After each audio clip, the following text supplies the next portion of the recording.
Bismillahirrahmanirrahim. Alhamdulillahirabbil alamin wassalatu wassalamu ala sayidina Rasulillah sayyidil anbiya wal mursalin wa ala alihi wa ashabihi ajma'in. Amma ba'd. Pembahasan bidayatul hidayah sampai di kalimat fa idza faraghta. Betul? Ya, benar. Bismillahirrahmanirrahim. Radhiyallahu ankum. فإذا فرغت من الوضوء فارفع بصرك إلى السماء وقل أشهد أن لا إله إلا الله وحده لا شريك له وأشهد أن محمدا عبده ورسوله سبحانك اللهم وبحمدك أشهد أن لا إله إلا الله أشهد أن لا إله إلا أنت عملت سوءا وظلمت نفسي أستغفرك وأتوب إليك فاغفر لي وتب علي إنك أنت التواب الرحيم اللهم اجعلني من التوابين واجعلني من المتطهرين واجعلني من عبادك الصالحين واجعلني صبورا شكورا واجعلني أذكرك ذكرا كثيرا وأسبحك بكرة وأصيلا فمن قرأ هذه الدعوات في وضوئه خرجت جميع خطاياه من جميع أعضائه وختم على وضوئه بخاتم ورفع له تحت العرش فلم يزل يسبح الله تعالى يقدسه ويكتب له ثواب ذلك الوضوء إلى يوم القيامة. Bismillah, walhamdulillah, wassalatu wassalamu ala sayyidina Rasulillah Muhammad bin Abdullah wa ala alihi wa sahbihi man wala ma ba'd. Kelanjutan daripada babul wudu dalam kesempurnaan wudu atau etika dalam berwudu sampai di kalimat fa idza faraghta minal wudu.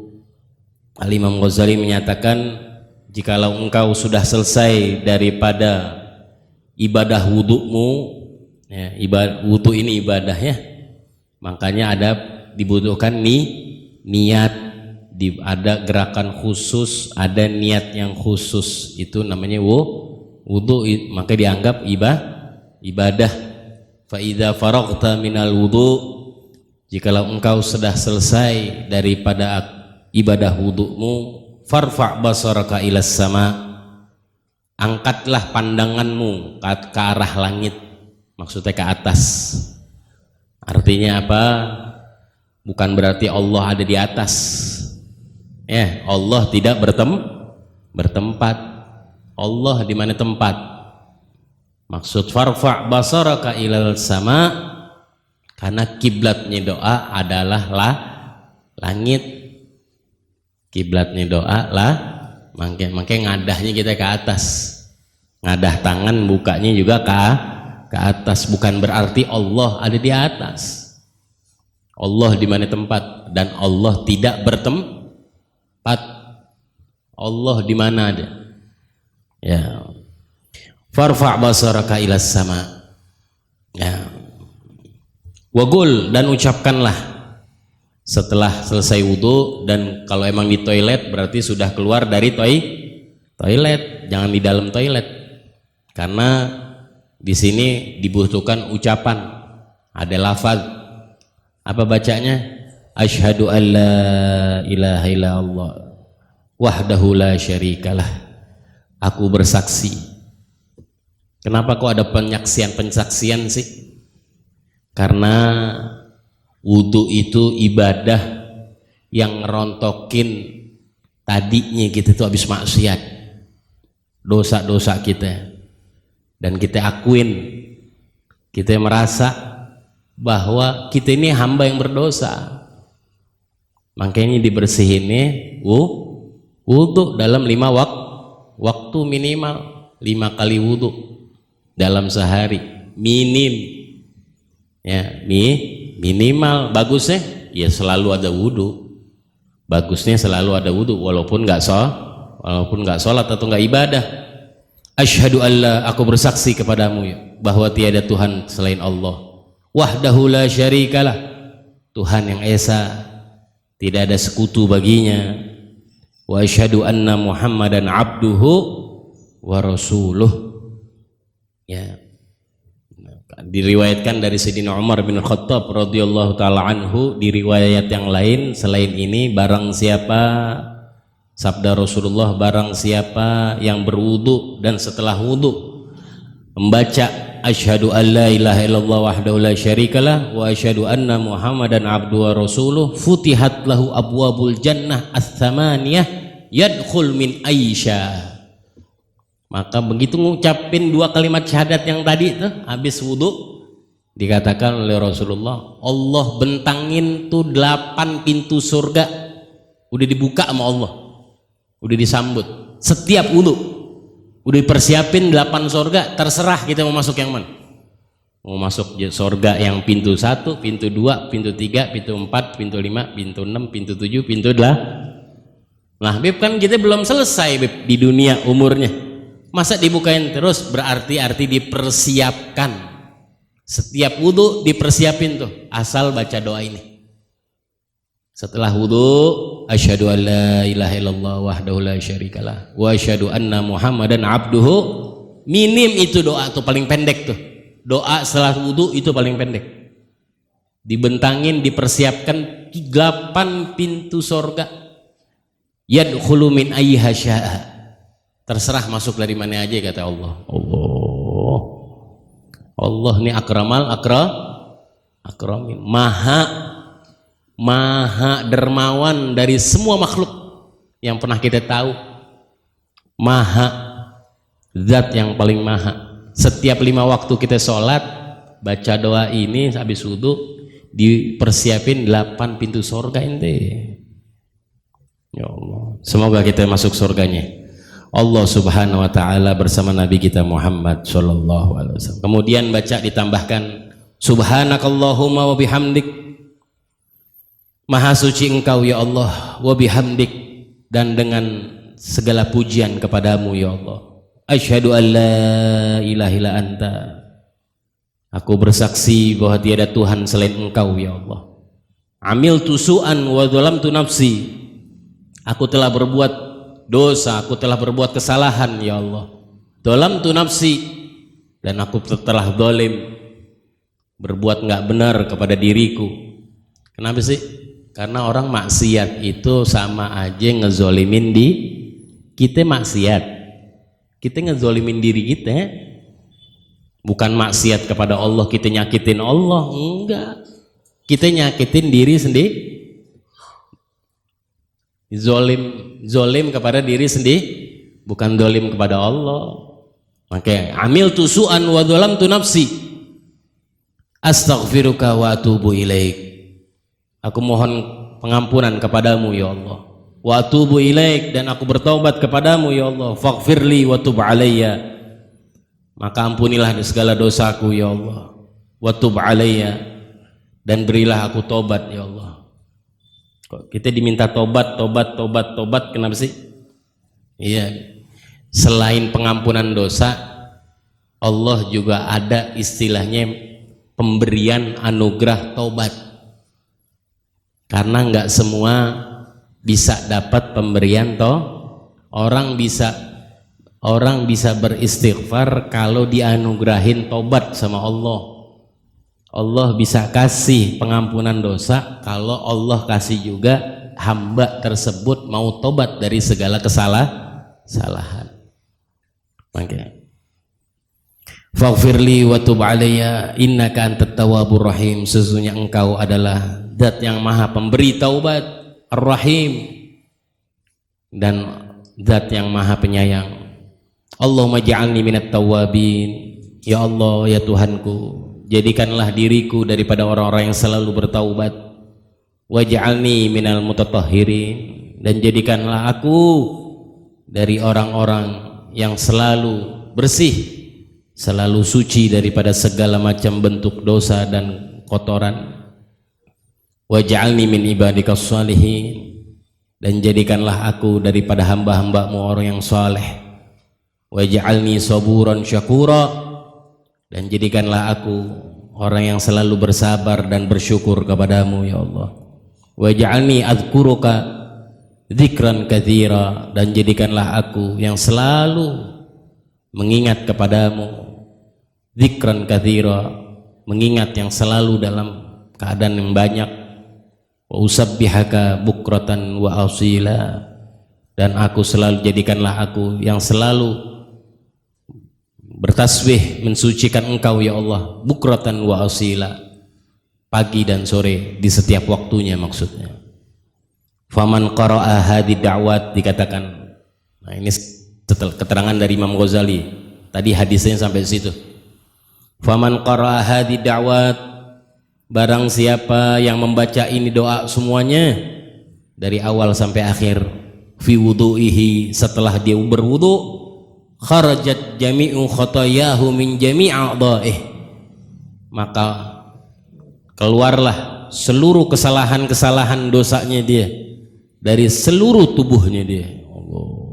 Setiap tetesan air wudu itu dosa keluar. Makanya salah satu kenapa dimakruhkan setelah wudu jangan ngelap badan atau ngelap muka atau ngelap anggota wudu, karena tetesan yang wudu sebecek apapun itulah dosa kita keluar dari Allah ya. Makanya makruh habis wudu ngusap pakai tisu, habis wudu ngusap pakai anduk, rambut tiap aja, mau pakai tangan jangan, udah biarin segitu basah-basahnya.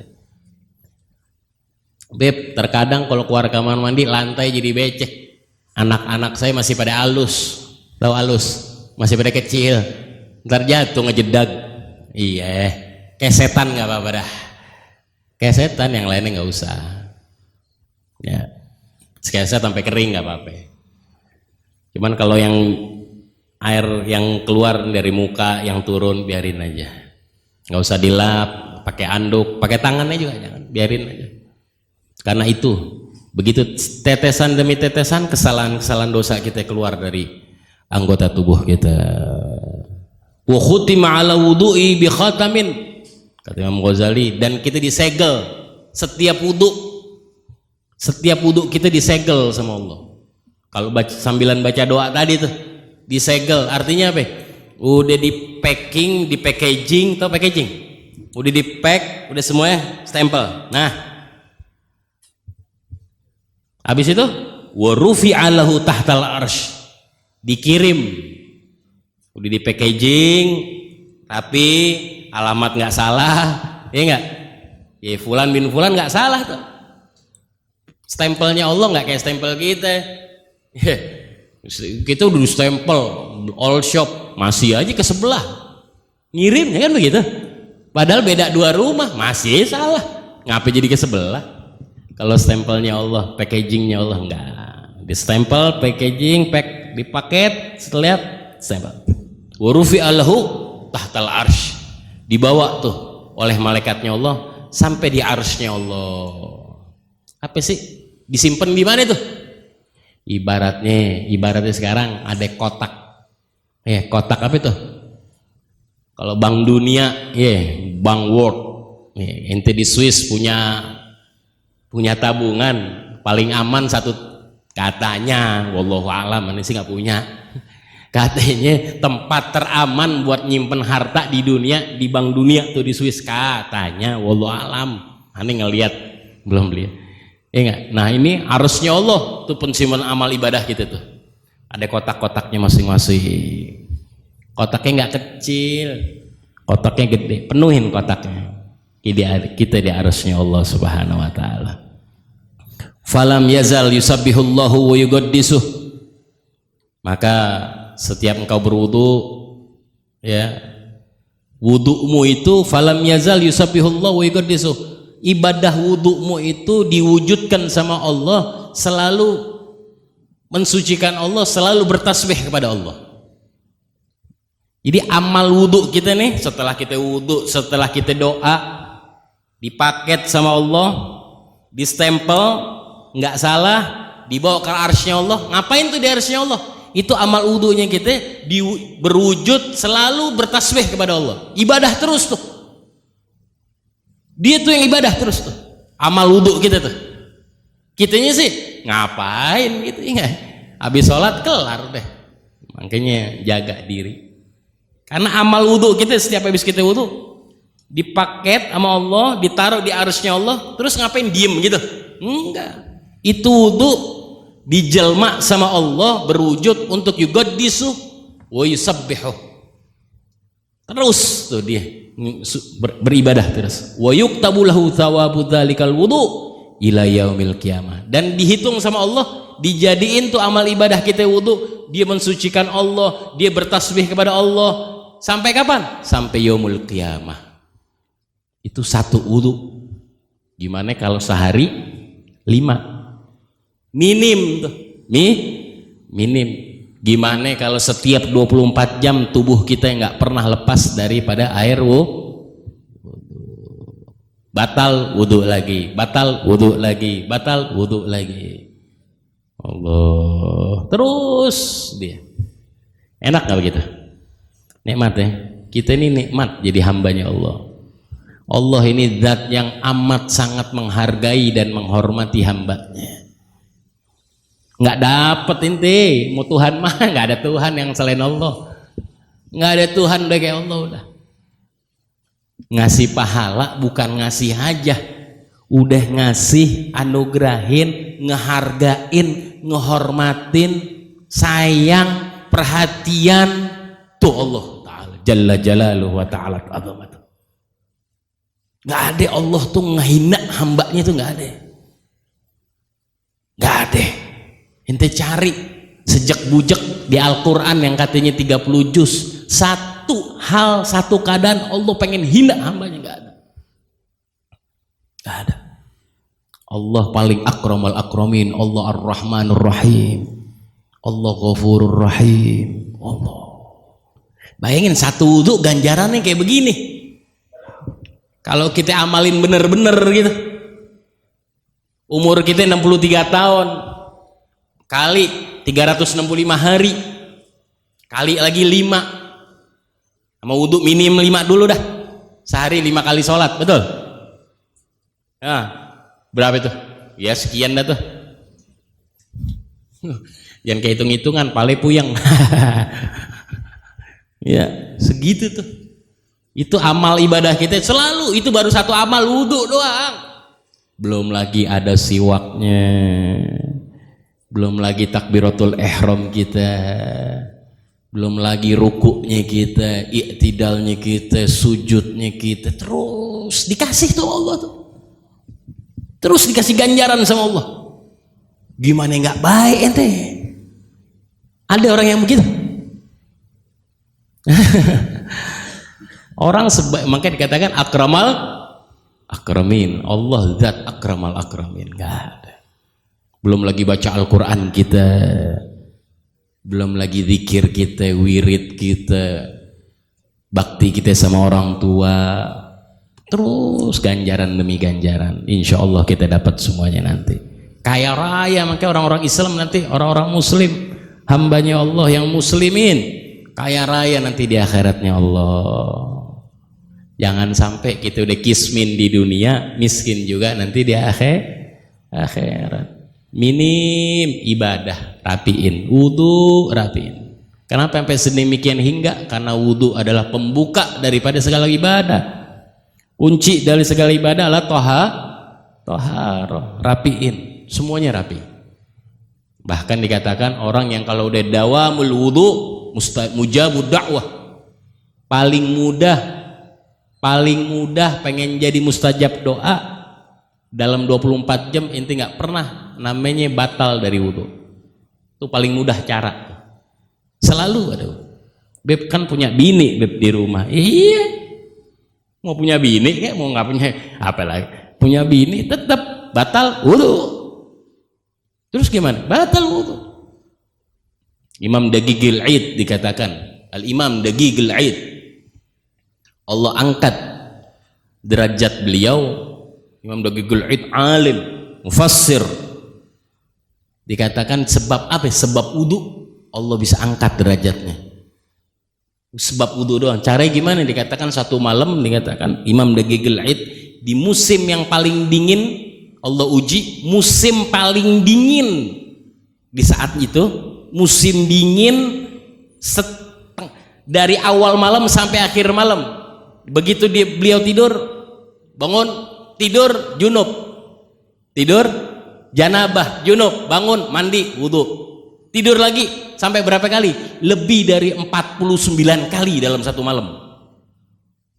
Dan nggak pernah didimin sama Imam bila gigil id. Begitu fajar tiba, nadal munadi, ada suara tanpa wujud, God kamalta ya Syekh, engkau udah sempurna wahai Syekh. Satu malam 49 kali mandi ame wudhu. Coba loh, musim dingin kita sekali junub ogah. Mau begitu menjadi wali, wali murid. Makanya kita ini kadang kalau udah pengen tahu aulia, lihat dulu usahanya gimana tuh, baru usaha dia udah cakep banget, sehingga mereka bisa jadi pembuat kebijakan. Karena sama Allah nggak pelit, mereka ngerti inti, nggak perhitungan sama Allah. 49 kali dalam satu malam junub dan mandi wudhu, Imam Dagigil Id, musim dingin. Allah. Itu junubnya berapa kali menit sekali, baru merem dikit junub, merem bangun, mandi, wudhu, tidur lagi. Terus diuji itu sama Allah. Sampai mana? Sempurna, cakep. Jadi Imam Dagigil Id, mujabud dakwah. Imam Dagigil Id, mustajab doa. Banyak biografi, panjang biografi beliau. Terus ya, terus nih, belum waktu kan? Panjang, sampai subuh. Lo endiri biasa ada, sampai subuh, mau. Wajtanib fi wudhu'ib sab'an, dan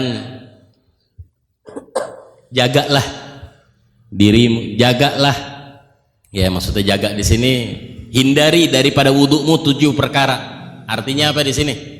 Sekali lagi Imam Ghazali menyatakan di kitab Bidayatul Hidayah, terutama wudhu dan lainnya, nyampur antara fardu sama sunnah. Dari kemarin tuh yang namanya fardu sama sunnah enggak dibagi-bagi gitu. Oh yang ini yang sunnah disendiri-sendiriin, enggak, dicampur jadi satu sama Imam Ghazali. Wajtanib fi wudhu'ik sab'an, hindari daripada wudhumu 7 perkara kata Imam Ghazali. Pertama, la tanqus yadaika fatarashul ma, lan la tanfud yadaika fatarashul ma, ya, la tanfud yadaika, ya maksudnya bagaimana? Jangan dilap tanganmu nih, kalau dibahas jangan dilap, udah biarin, jangan dilap, jangan dilap. Walal taltum wajhak wala ra'sak bilma lapman. Nah lagi wudhu jangan kebangetan nampar gitu, ngambil air, cidukan air, jangan pak begitu, jangan tuh, makruh tuh. Paham ente? Ada kan orang begitu tuh, kebanyakan sih orang was-was kali ya. Naudzubillah min waswas, naudzubillah min waswas. Jangan sampai was-was, jangan. Kita belajar fikih, belajar kayak begini ini bukan jadi pengen jadi disuruh was-was, enggak. Ya namanya wudhu pelan-pelan, jangan ada orang pak busut, ngapain nabokin diri lo, makruh tuh, jangan. Yang ketiga, wala tatakallam fi asna'il wudhu. Yang ketiga yang disuruh dihindari daripada ketika berwudhu, jangan ngomong, diem, apapun keadaan, kecuali keadaan darurat. Ada ular kobra, baru lo teriak nggak apa-apa. Cuman kalau nggak ada darurat, jangan, diem aja. Ada orang ngajak ngomong, diemin aja. Itu juga kelar wudhu kita, baru jawab. Wala tazid fil ghusli ala 3 marrat. Yang keempat, hindari daripada engkau berwudhu jangan sampai lebih dari 3 kali usapan, 3 kali basuhan. Ya, ini kalau air sendiri. Kalau air orang, kalau air masjid, sebagian ulama menyatakan haram. Iya, nggak boleh. Ini ke air sendiri, jangan lebih dari 3, makruh. Air sendiri, kita punya, kita yang bayar tuh pam. Tapi kalau orang lain lagi bertamu rumah orang, atau punya masjid, jangan israf dalam air, haram. Wala tuktsir sabbal ma min ghairi hajah. Yang kelima, hindari daripada jangan kebanyakan buang-buang air.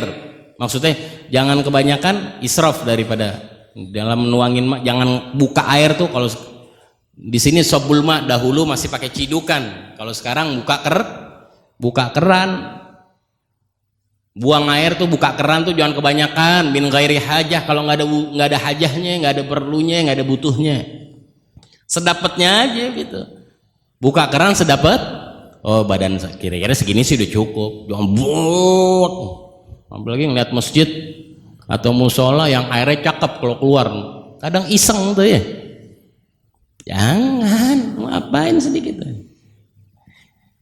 Wala tuktsir sabbal ma min ghairi hajah. Jangan kebanyakan ngebuang air dalam berwudu tanpa ada hajat, tanpa ada perlu. Bimujarradil waswasah. Ya, itu kenapa?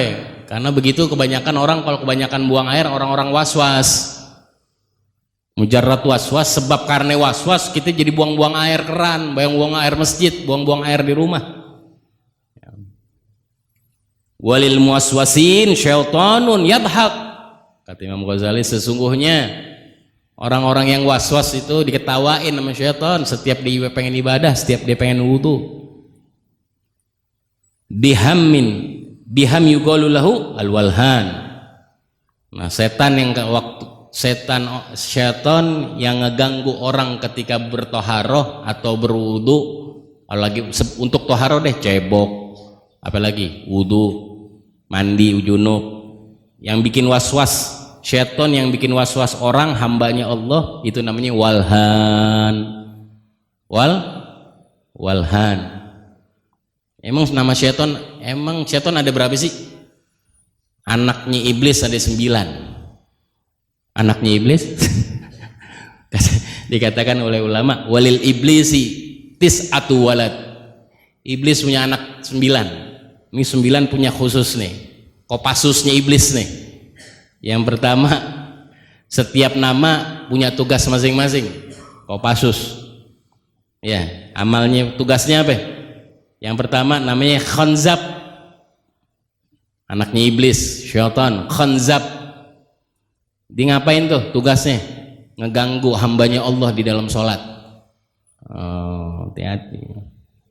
Allah sampai enggak, Allahu Akbar sampai 20 kali. Itu khanzab tuh yang ganggu tuh. Namanya yang bikin ragu, bikin waswas takbiratul ihram, atau lagi di tengah-tengah, tadi udah baca Al-Fatihah belum ya? Kayak belum, batalin lagi. Itu namanya syaitannya namanya khanzab, biar tahu, biar kenal, biar bisa lo gebugin ntar. Kalahin dia. Yang kedua namanya walhan. Walhan ganggu manusia di dalam apa? Di dalam taharah, cebok, wudu, apa lagi? Ngulang lagi, apalagi cebok, hati-hati itu. Wudu. Kadang nih organ kita nih dipencet mulu. Iya, ada orang sampai was-was, bahaya. Terus ya, jangan tuh, ada urat kan. Itu syaitan walhan tuh yang ngeganggu gitu tuh. Belum kelar tuh dulu, kencing lu tuh belum selesai tuh. Makanya dikatakan oleh ulama, kalau habis buang air kecil, dehem, udah semua istibra udah selesai, sarung kita cipratin sama air dikit. Jangan pakai air segar, yung, lo malu habis itu keluar dari masjid. Lo kenapa Ustad? Jangan, dikit aja, asal begitu. Lagi jangan apalagi lo Ustadz lagi malu, lo akhirnya musuh. Dikit biar kalau kita ngelihat, ini air yang tadi gue cipratin tuh. Karena walhan ngeganggu terus. Walhan tadi khanzab dalam sholat, dalam taharah walhan. Yang ketiga syaitan namanya zalnabur atau bizai maftuhah wala musyaddadah ba'daha nun fa muwahidah wa akhir ra. Zallanabur Zallanabur. Ya, tuh setan tugasnya di mana? Di pasar. Di pasar tuh. Ngapain tuh dia? Dia itu yang ngeganggu para pembeli, penjual di pasar, ngebohong, nyatut timbangan, nyatut semuanya, ngebohongin barang. Itu namanya zallanabur. Itu syaitan namanya zallanabur, yang nipu, bohong, nimpe di pasar tuh tugas itu. Itu tugasnya zallanabur. Jadi walhan kalau masuk ke pasar diem. Udah ada zallanabur nggak ngeganggu kalau lagi cebok. Begitu punya tugas masing-masing syaitan. Anaknya iblis ya, yang ngebohongin timbangan, kadar, itu zallanabur. Yang keempat naudzubillah, astagfirullah, namanya a'war. Syaitan a'war namanya. Dia ngapain tuh? Astagfirullah, dia bertenggernya, berdiam dirinya di kemaluan manusia, ngeganggu orang, ngegodain orang biar berbuat zina. Namanya a'war. Dia tuh yang selalu niupin ujung kemaluan manusia biar pengen berbuat zina. Semoga kita selamat dunia akhirat. Iya, kita minta perlindungan sama Allah nih. Ini ada 9 ini. Syaitan punya 9, iblis sendiri. Ya Allah. Ya, namanya ngapain dia? Tugasnya dia di kemaluan manusia, mau laki mau perempuan. Biar ngebuat tuh manusia pengen zina. Naudzubillah min dzalik. Ada lagi yang kelima namanya wasnan.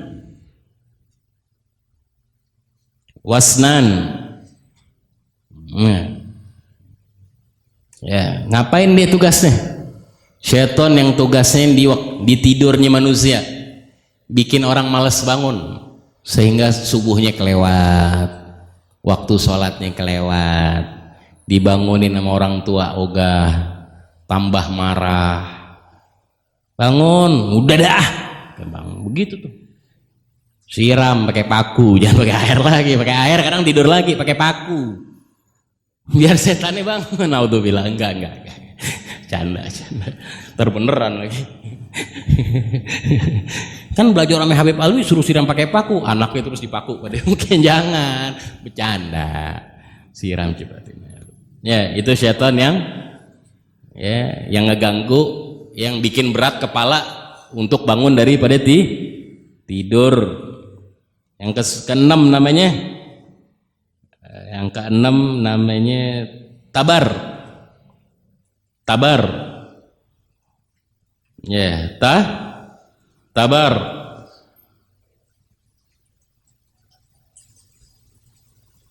Ngapain dia? Dia tugasnya di pipi manusia, bikin orang kegoda ame wajahnya. Ada ya sampai begitu ya? Sampai segitunya tuh iblis ngasih tugas ke setan. Lo di sono, lo di muka-mukanya orang. Makanya kita udah deh. Ngelihat orang jadi demen, yang tempat haram jadi kita demen, itu tuh namanya tabar. Ada syaitannya tuh. Jadi baik-baik perempuan laki-laki, inner beauty. Bismillahirrahmanirrahim. Baca. Lagi perawatan di salon, baca. Takutnya tuh syaitan bertenggernya tambah kuat, tambah kita perawatan tambah kuat, tambah perawatan tambah kuat. Asabi dasim.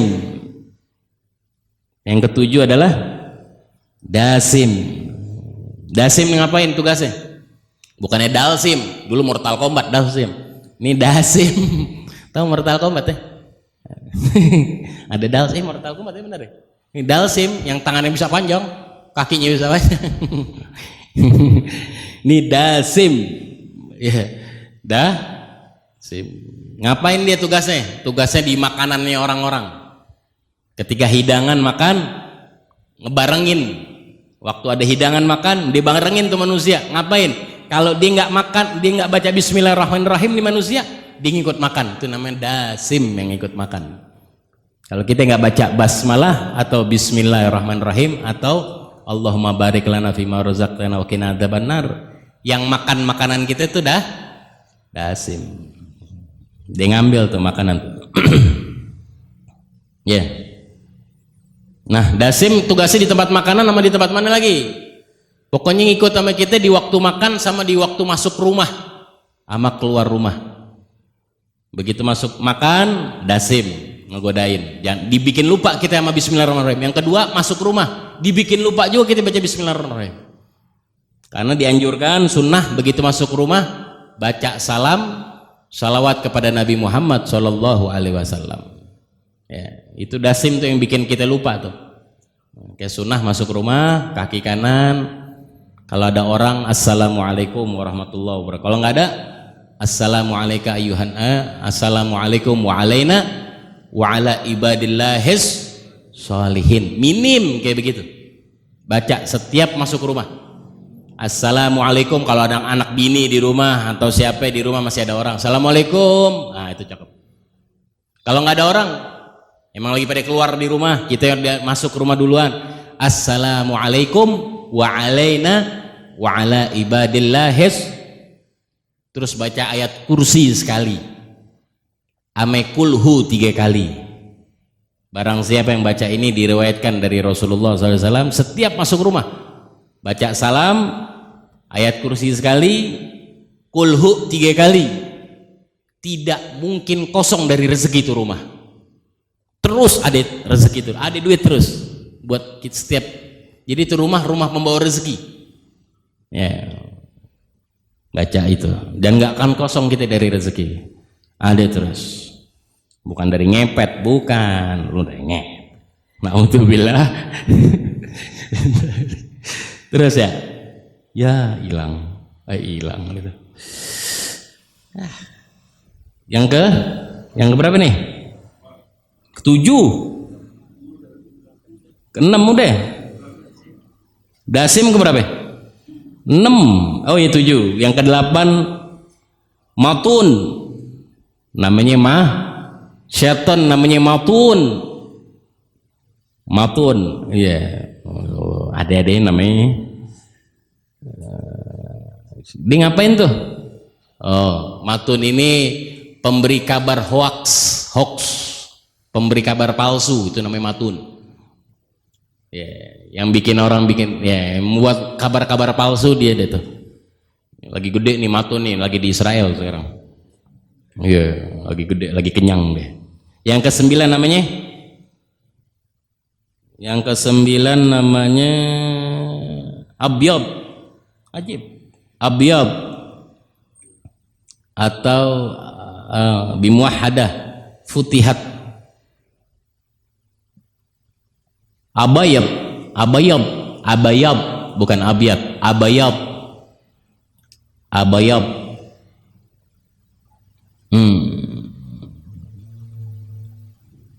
Ngapain dia ganggunya abayat? Ganggu siapa dia?